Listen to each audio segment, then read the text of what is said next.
Hello and अस्सलाम वालेकुम दोस्तों। तो टॉप पिक फॉर 2026 जो है वो डिस्कस कर लेते हैं। तो सबसे पहले आपके पास है बैंकिंग सेक्टर के अंदर, जिसमें हम देखते हैं कि आपके पास है NBP, MEBL, HPL and UBL. NBP इसलिए क्योंकि ये टॉप पिक इसलिए है क्योंकि ये industry leading current account mobilisation में है। इसका हाई डिविडेंड यील्ड है एंड एस्टिमेटेड अराउंड 11.5% से 12.4% इन CY 26 और following the resolution of its pension case. Apart from that Meezan bank इसलिए है क्योंकि ये डोमिनेंट इस्लामिक बैंकिंग फ्रेंचाइज है, एक्सेप्शनली स्ट्रॉन्ग कैपिटल पोजीशन है जिसका केगर 23% ग्रोथ है एंड इंडस्ट्री लीडिंग इसका जो है वो रिटर्न ऑन इक्विटी है। अपार्ट फ्रॉम दैट HBL इसलिए है क्योंकि इसमें स्ट्रक्चरल शिफ्ट आ रहा है towards low cost current accounts and strategically position investment portfolio भी इसका है, दैट्स वाई। एंड UBL का इसलिए क्योंकि ये highest concentration of non remunerative deposits हैं इसमें एंड ये एक largest investment book among peers है UBL, so that's why. And अगर ओवरऑल देखें तो ये एक्सपेक्ट किया जा रहा है बैंकिंग में कि ये मिटिगेट करेगा जितने भी आपके लोअर इंटरेस्ट रेट का जो इम्पैक्ट है, किस तरीके से डिपॉजिट में जो है वो इसकी ग्रोथ नज़र आएगी और कैपिटल गेंस में इनके इन्वेस्टमेंट पोर्टफोलियो से, तो इनको एक जो है यहाँ पे एक सपोर्ट मिलेगा। अगर मैं आपसे energy and ENPs and OMCs की बात कर लूँ तो यहाँ पे OGDC एंड PPPL है क्योंकि ये दोनों ही इम्पॉर्टेंट हैं क्योंकि इनमें मैसिव रिसीवेबल्स रिकवरी जो है वो देखी जा रही है और एम्बिशियस एक्सप्लोरेशन प्रोग्राम भी है इनमें, और जो इनका स्ट्रेटजिक स्टेक्स है इनका रेकोडिक कॉपर गोल्ड प्रोजेक्ट में वो भी इसको सपोर्ट करता है। PSO इसलिए है क्योंकि ये एक major beneficiary of energy sector है रिफॉर्म्स में, और इसकी लिक्विडिटी एक्सपेक्ट की जा रही है कि ये इम्प्रूव्ड होगी और जो कि सिग्निफिकेंटली पावर सेक्टर में अगर देखा जाए फ्रॉम अदर कंपनीज, तो पावर सेक्टर का जो डेट रेजोल्यूशन प्लान है उससे सिग्निफिकेंटली भी जो है वो इम्प्रूव्ड इसमें होगी।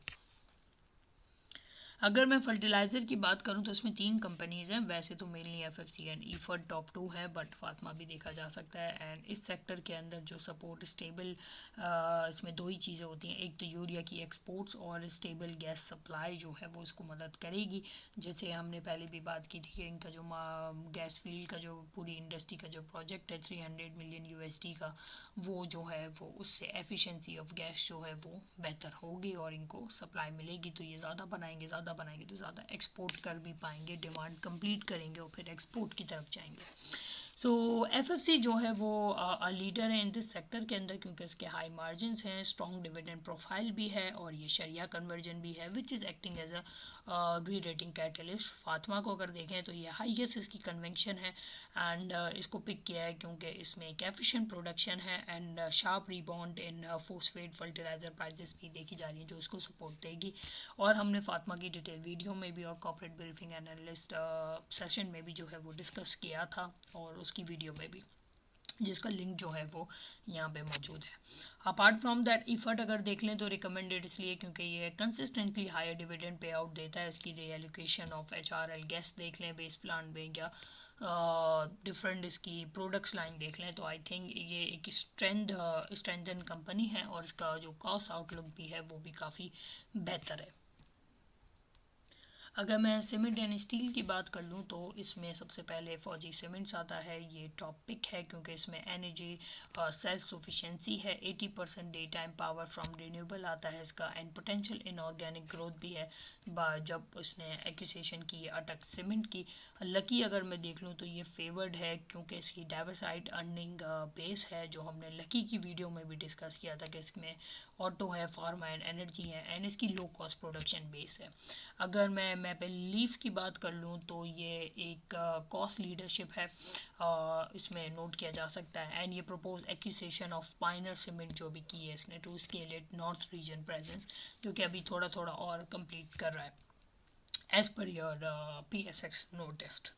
मुगल में अगर मैं देख लूँ तो पोजीशन इसलिए है क्योंकि ये एक मार्केट लीडर है इन स्टील के लॉन्ग प्रोडक्ट्स में और ये कैप्चर करेगा ग्रोथ फ्रॉम इंफ्रास्ट्रक्चर की स्पेंडिंग पे और जो फ्लड के रिहेबिलिटेशन प्रोग्राम्स हैं उससे। तो बेसिकली ये जो सिक्लिकल्स हैं ये बेनिफिट देंगी कब, जब मॉनेटरी ईज होगी और कंस्ट्रक्शन के अंदर रिवाइवल आएगा। तो उसके बाद की जो इंडस्ट्री है वो है टेक्नोलॉजी एंड कम्युनिकेशन, जिसमें आईटी की एक्सपोर्ट का प्रोजेक्ट किया जा रहा है तकरीबन 20% इन FY 2026। और इसमें 2-3 कंपनीज हैं, system, Airlink and PTC. System क्योंकि AI लेड डिजिटल ट्रांसफॉर्मेशन और expansion in the MENA region, जब इन्होंने एक्वायर किया था कॉन्फिक्स को, तो उसके बाद से जो है ये एक अच्छी देखी जा रही है कि इसमें स्ट्रेंथ नज़र आती है। एयरलिंक पे अगर देख लें तो रिकमेंड यही है कि ये जो 10 ईयर जो उनको टैक्स हॉलीडे मिला as a new SEZ facility, वो उसको सपोर्ट कर रही है। और इनका जो डोमिनेंस है लोकली असेंबली स्मार्टफोन में, वो उसको एक स्ट्रॉन्ग कंपनी बनाता है।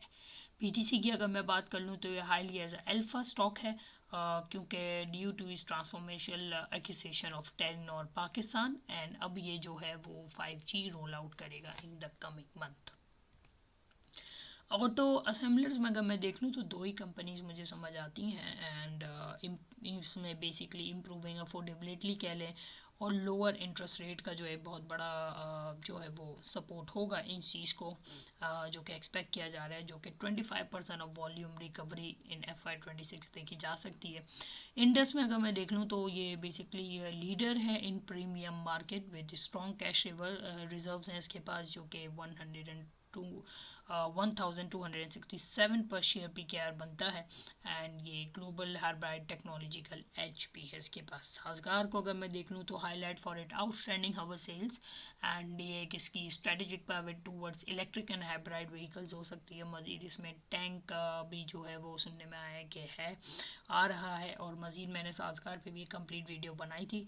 बट ऑब्वियसली जो हम इसकी एजम्पशंस करते हैं, जो प्रेडिक्शंस करते हैं, वो अगर वो फुलफिल नहीं होती हैं तो ऑब्वियसली बात है कि उसका एक बैकलैश भी आप देख सकते हैं मार्केट में। तो हर इंडस्ट्री के जो जो पॉजिटिव पॉइंट्स हैं वो उसके नेगेटिव भी हो सकते हैं, अगर ये चीज़ें रोल आउट नहीं करी, या पॉलिटिकल अनस्टेबिलिटी आ गई, या कोई और मज़ीद चैलेंजेस और जो है वो माइक्रो इकोनॉमिक इंडिकेटर्स का अनस्टेबल होना, वो जो है इन चीज़ों पे हिट दे सकता है।